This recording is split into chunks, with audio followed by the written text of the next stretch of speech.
The Avengers. That's what we call ourselves. Earth's mightiest heroes type thing.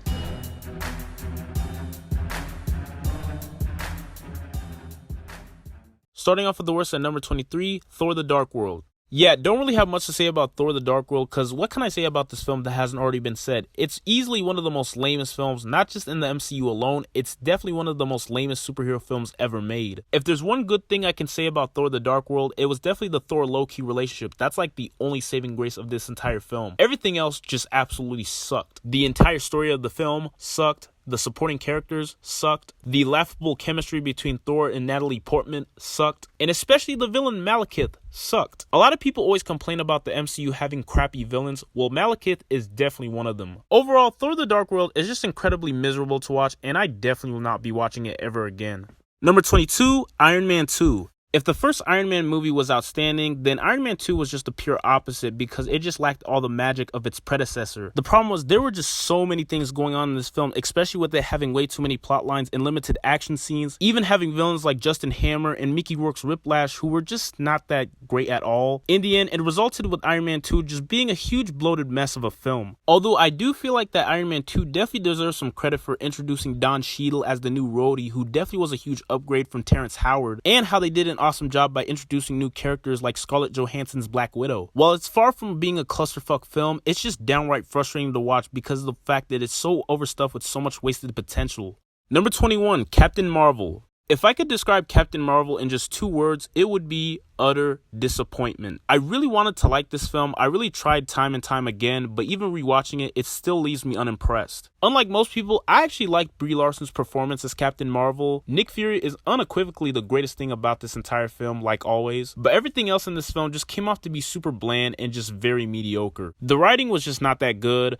The plot of the film just felt sloppy. The villains sucked, which is the thing with most MCU villains nowadays. And most importantly, the main character, Carol Danvers, is so underdeveloped, which is insane because all main characters should always have great character development, and we just don't get to know anything about Captain Marvel at all, which really sucks. While I don't necessarily hate the film like most comic book fans online do, but god damn it, they could have done so much better. Coming at number 20, The Incredible Hulk. A lot of people consider this film to be the black sheep of the MCU because of the way how it has aged very terribly over the past decade. However, I do kind of find it a bit diverting to watch. I actually thought that Edward Norton made a great Bruce Banner because of the way he brings an interesting vibe to the role, even though he would later be replaced by Mark Ruffalo, who I think is just a tad bit better, but even with that, I feel like people should appreciate what he brought to the role. The Incredible Hulk is not a bad movie at all. However, in some ways, just like Captain Marvel, it just comes off to be a bit bland. I feel like if The Incredible Hulk was released today than it was back then, it probably would have done a lot better because at that point, the MCU wasn't like fully established.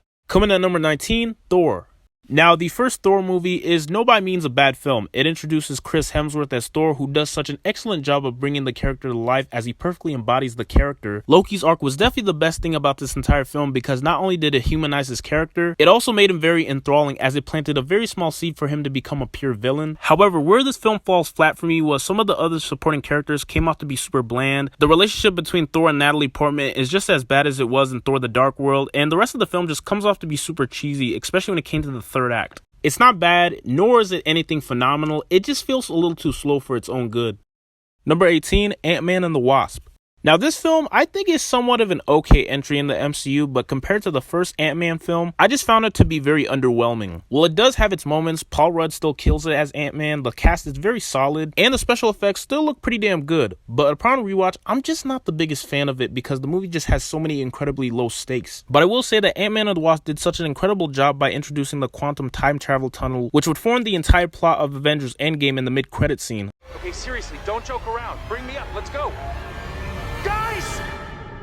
Number 17, Spider-Man Homecoming. I'll probably receive a ton of flack for how low I rank this film because I know there's a lot of people who love it. However, I'm just not one of them. As a matter of fact, I think Spider-Man Homecoming is by far the most overrated film in the MCU because when this film came out back in 2017, people were already calling it the best Spider-Man movie without looking at the film objectively. Although Tom Holland did a pretty good job of embodying the youth of teenage Peter Parker, and Michael Keaton gave an awesome performance as the Vulture, who's definitely to me one of the greatest villains in the MCU. However, I didn't like the writing in this film. It lacks consequences and it also has so much minimal impact to the point where I'm just not fully invested with it. When Peter loses the suit, that's where I become fully invested, because that's where I feel like the film transitions from being a bit tedious to being very solid. I think it's a very fun film, but just a very bad depiction of what I want in a Spider-Man movie.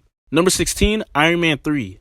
Out of all the MCU movies, Iron Man 3 is definitely the most divisive, because this is a film that left people divided. You have 50% of people who absolutely loved it, and then you have 50% of people who absolutely despise it. For me, I personally enjoyed this film for what it was, because I gotta say, it definitely was a huge improvement over Iron Man 2. While sure, some of the things in this film were a bit iffy, especially the way how some of the things don't really pay off, like the Mandarin plot twist, which I personally did not mind at all. I just wish they could have gave us something else than what they actually gave us. But I will say, I really love how this film really dug deep into the character of Tony Stark, especially the way how he deals with having numerous anxiety attacks after the events of the first Avengers movie. And I also love the way how this movie showed that he can be an indestructible force even without his Iron Man suit. Iron Man 3 is a great Shane Black movie, but just not a great MCU movie. Number 15, Avengers Age of Ultron. Out of all the films in the MCU, Age of Ultron to me has to be the most underrated, because this is a film a lot of people love to crap on a lot. Now, was it disappointing compared to how great the first Avengers film was? Yes. Do I think it's the weakest film in the Avengers franchise? Yes. But even with that, I enjoyed this film for what it was, because I feel like they did a couple things right. The way they superbly introduced Vision, Hawkeye finally got a lot more screen time, because I always felt like he's the one Avenger who always gets overlooked. And I thought they did a great job by planting a very small seed by building up the tension between Tony Stark and Steve Rogers, setting that up for Captain America Civil War. I will say the way they utilized Ultron was a huge misstep, because the way the trailers try to advertise them as this very dark and imitating villain, but turns out when we watch the film, he wasn't really that imitating at all, which was a huge shame. While Age of Ultron failed to live up to its predecessor, it's definitely a huge guilty pleasure of mine. Number 14, Ant-Man. When Ant-Man came out in the summer of 2015, I didn't really give a fuck about it, honestly. I actually expected it to be a flop, but after watching it for the first time, I was proven wrong, because it's just absolutely fun to watch. Paul Rudd's portrayal of Ant-Man was absolutely top-notch, as he brings so much charisma to the role, and the action scenes are very stellar. However, this movie does suffer a bit from having that typical MCU formula of having villains that just come off to be super bland, and I was also bummed out for the way how they underutilized the Wasp in this film, but nonetheless, Ant-Man is such a fun heist MCU flick. Coming at 13, Doctor Strange. With the MCU being fully established at the time of its release, it was something that felt very fresh and unique. The movie did a superb job by opening some new opportunities for the MCU while expanding the universe. Benedict Cumberbatch was definitely the perfect actor to play Doctor Strange, and the visual effects really do stand out. While it does have some very forgettable villains, and the third act does feel a bit tedious, but I do think it's a fine MCU movie that really stands out on its own. Coming at number 12, Spider-Man Far From Home.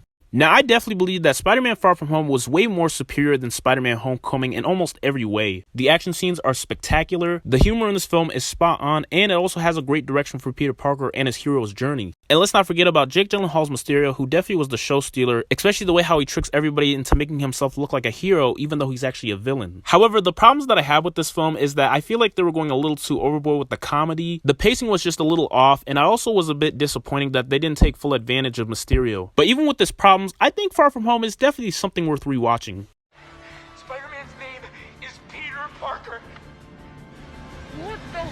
Number 11, Captain America: The First Avenger. Now, to me, the Captain America trilogy as a whole is definitely the best in the MCU, because I think all three films contain some of the most consistently good solo films. While the first one isn't nearly as great as Winter Soldier or Civil War, the film tells a pretty good origin story about Steve Rogers and his journey on becoming Captain America. There's just a lot of things I really enjoy about this film, from Chris Evans' outstanding performance of bringing the character Steve Rogers to life, his friendship with Bucky Barnes played by Sebastian Stan, and most importantly, the beautiful chemistry between Steve Rogers and Peggy Carter played by Haley Atwell. The only issue that I had with this film is the way they horribly utilized the Red Skull played by Hugo Weaving, because of the fact that he's a pretty damn good villain, and the fact that the film wasted him was definitely such a huge letdown. But even with that, Captain America: The First Avenger is a very enjoyable origin story. Number 10, Guardians of the Galaxy Volume 2. Although I did feel like that Volume 2 was a bit of a step back compared to how great the first one was, but even with that, I still think this is a pretty damn good MCU film. As a matter of fact, I actually think it's a lot more enjoyable than the first, because I like how it tries to go for a different approach by being a little more darker and way funnier than the first, especially when it came to the scenes with Drax. A few things that really stood out for me in this film was definitely Yondu. He was undoubtedly the greatest thing about this entire film, especially the way how his relationship with Quill becomes very stronger than ever, especially when Quill realizes that Yondu was his real father after all. And my absolute favorite part was definitely Baby Groot. He was just too fucking adorable, especially when it came to the opening scene while he was dancing while the other Guardians were fighting that giant monster. Like, that was just so enjoyable to watch. And while the story structure of this film does seem very clunky, especially when it comes to the second act, but even with that, this is a film I'm definitely eager to revisit, which is why I definitely think it's top 10 worthy. Coming in at number 9, Thor Ragnarok.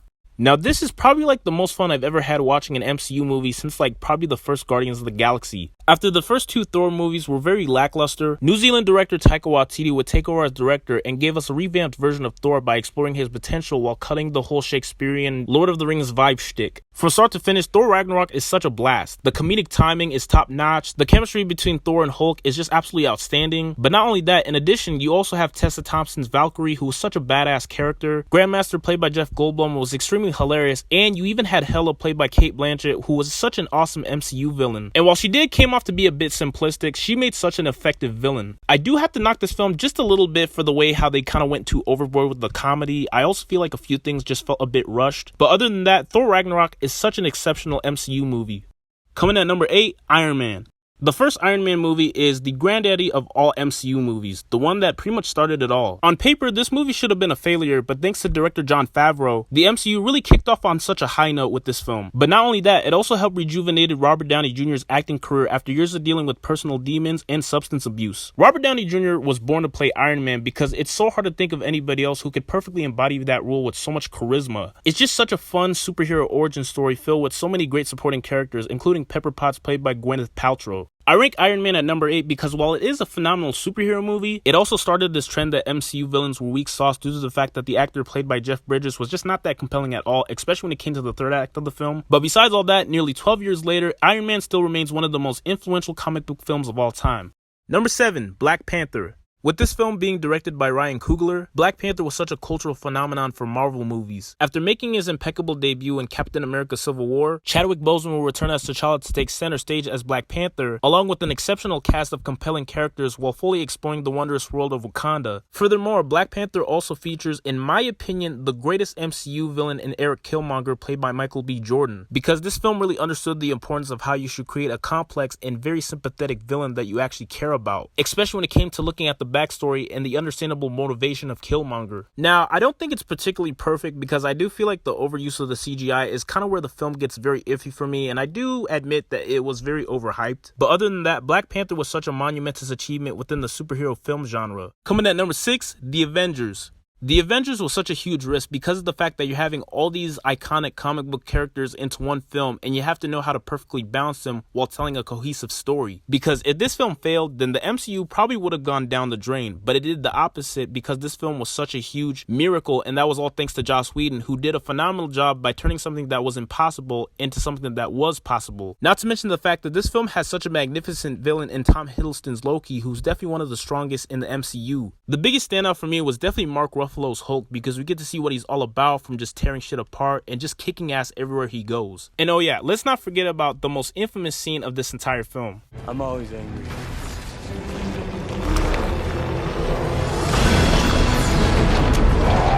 And while I did feel like the dialogue was extremely generic, and I also thought that Captain America's suit in this film looked extremely silly compared to the other ones he's worn. But other than that, The Avengers will always be a classic, not just in the MCU, but for superhero films in general. Coming at number 5, Guardians of the Galaxy. What makes Guardians of the Galaxy so special is the way how it feels a lot more different for other superhero films. Pretty much this film is like what you get when you combine a comedy film and a Star Wars films mixed into one, which is pretty insane if you ask me. I remember seeing it for the first time and I gotta say it really delivered on so many things. From the dialogue, the humor, and even the character interactions, especially the way how director James Gunn turned all these unknown characters into fan favorites. I mean seriously, because all 5 of the main characters are just so awesome, from Star-Lord, Gamora, Rocket, Groot, and my absolute favorite of them all, Drax. And while Ronan was an extremely lame villain, which is kind of like the thing with most comic book films nowadays, but even with that, Guardians of the Galaxy is such a remarkable film with a brilliant soundtrack, making it one of the most rewatchable films in the MCU. We are Groot. Coming at number 4, Avengers! Assemble. Avengers Endgame. With Endgame being a worthy follow-up to Infinity War, it definitely was the grand culmination of all three phases of the MCU. I thought Endgame had it all. It had the stakes, incredible actions, funny moments, tear-jerking moments, and it even had some pretty good fan service moments as well. Despite the 3-hour runtime, Endgame never serves up a dull moment because it leaves you fully invested, especially when it came to the climatic battle by having all the characters across the MCU for one last final fight. Even though I did have a few minor nitpicks with the film, whether it came to the inconsistent tone, and I also felt like the whole time traveling wasn't that well executed, but other than that, it definitely was a satisfying conclusion to the Infinity Saga with an epic payoff that was definitely worth the 11-year wait. Avengers Endgame was an emotional tribute not to the franchise itself, but to some of our favorite characters we grew to love over the past 10 years. And I am Iron Man. Coming at number 3, Captain America Civil War. Now this is my absolute favorite Captain America film. Not just that, it's my favorite film in the MCU. I understand why a lot of people would call this the Avengers 2.5, but I generally believe that it's a Captain America movie from a story standpoint. However, even with a lot of things going on in this film, it never feels bloated or overcrowded because how each character is so well developed and properly utilized because how they're all brought in this incredible solo film that feels like an Avengers crossover. The film focuses on the conflict between Tony Stark and Steve Rogers due to their political beliefs, and because of that, the Avengers are split into two teams with Team Iron Man and Team Captain America. And the Russo brothers did an amazing job by making you choose carefully about which side you want to be on. One thing I really love about Civil War is the way how it showcases the friendship between Steve Rogers and Bucky Barnes and how Steve is trying to figure out how to way to save his buddy. Even with having all the reasons to abandon him, Steve refuses to give up on Bucky because it reflects how loyal he is to Bucky. And with all that is why Captain America Civil War is such an excellent superhero film as it ushered in Phase 3 with a bang. Number 2, Avengers Infinity War. If Avengers Endgame was the grand conclusion to the Infinity Saga, then Infinity War was definitely the genesis to that conclusion. After waiting 10 long years and 19 movies, they had finally pulled the trigger by having all the characters around the MCU colliding in this epic fantasy crossover movie event that was worth years of storytelling, along with having the MCU's most threatening villain in Thanos. While there are so many things all happening at once, the Russo brothers did an impeccable job by not just bridging so many story arcs and plot points, but the way they also had to perfectly juggle so many characters as they all get some time to shine. Infinity War is such a roller coaster ride of a film because the way how the stakes feel incredibly high and real, and how all of the action scenes were just so incredible to see. Infinity War was such a true masterpiece of superhero filmmaking, making it one of the greatest films in the MCU. And number 1, Captain America: The Winter Soldier. While Civil War may be my favorite in the Captain America trilogy, everything about Winter Soldier is just damn near perfect from start to finish. Because I really love how this film takes a very unique approach like no other superhero film has ever done before by being a political conspiracy thriller while taking the character of Steve Rogers and pushing him to the limit. Especially when he discovered that Hydra had been in control of S.H.I.E.L.D., which is led by Alexander Pierce, played by Robert Redford, who to me is definitely like one of the most overlooked villains in the MCU. The supporting characters are so amazing because of the way they were put to full use. From Falcon, Nick Fury, and especially Black Widow because she gets to do so many cool things in this film, especially with her just being a legit badass. The action scenes were so top-notch to the point where you feel like you're watching a John Wick movie, especially when it came to the freeway attack, which is undeniably one of the greatest action scenes in superhero film history, if not the greatest in my opinion. And most importantly, the Winter Soldier storyline, especially when it came to the plot twist where Steve Rogers discovers that the Winter Soldier was actually his childhood best friend Bucky Barnes, whom he thought was killed in World War II. Like, that would be tough to imagine one of your closest friends doing a bunch of horrific and heinous things. Like, that was like a huge blow to the gut. With Captain America Winter Soldier help elevating the MCU to high standards and also establishing the character of Captain America is why I think it is unequivocally the greatest film in the Marvel Cinematic Universe. So what do y'all think? Do you guys massively disagree? And what is your favorite MCU movie? Feel free to comment down below. Be sure to subscribe to my channel for weekly videos. I'm your boy Micah J, and peace.